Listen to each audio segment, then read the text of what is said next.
Hi everyone, my name is Emily Wilmers, and I'm here to tell you a personal story. The name of the story is The Terrible Day. This story is about the day that I thought I might die. It was about 4 years ago, and I was hiking the Pacific Crest Trail, which is a long distance trail that runs from the Mexico-California border, 2,600-ish miles, up to the Washington-Canada border. I had been hiking for like 4.5 months. It was September in northern Washington.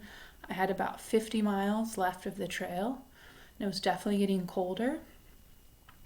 The trail had been incredibly beautiful, but also incredibly terrible. I got stung by ground wasps more than once. I got an infected tick bite, got food poisoning. The desert in Southern California was over 100 degrees with little water. There have been a lot of challenges, but I was excited to get to Washington and be almost finished.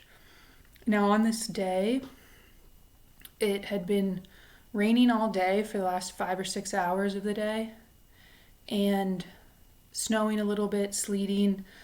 I wasn't really well prepared for it. I was out on ridge lines walking, so the wind was just hitting me.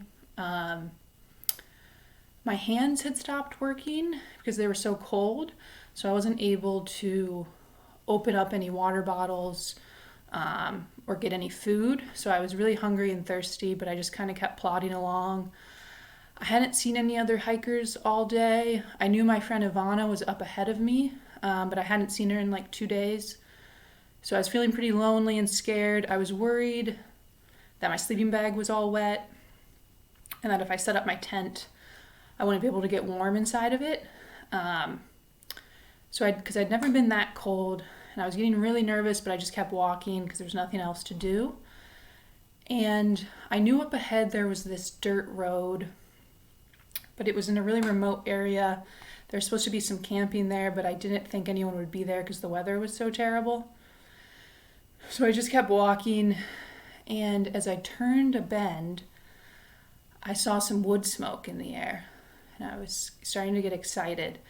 And then I could see the dirt road, and along the dirt road was this tiny one-room cabin with a chimney with some smoke coming out of it.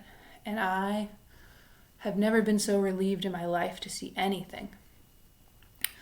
I walked up to the cabin. There was another hiker outside, and he said, "Oh, this is a park ranger's cabin.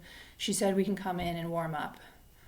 So I went inside, and I found my friend Ivana. She was huddled around the wood stove, and she came and gave me a big hug and was like, "You made it."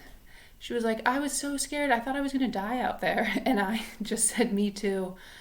And then she pushed me away and grabbed my shoulders and was like, "We're finishing this terrible trail tomorrow, no matter what." And the next day we woke up, we walked 30 miles, it didn't rain at all, and we made it to the Canada border right after nightfall. And it was the biggest relief to be there. And that was the longest trail I've ever walked in my life, and it was just such an accomplishment.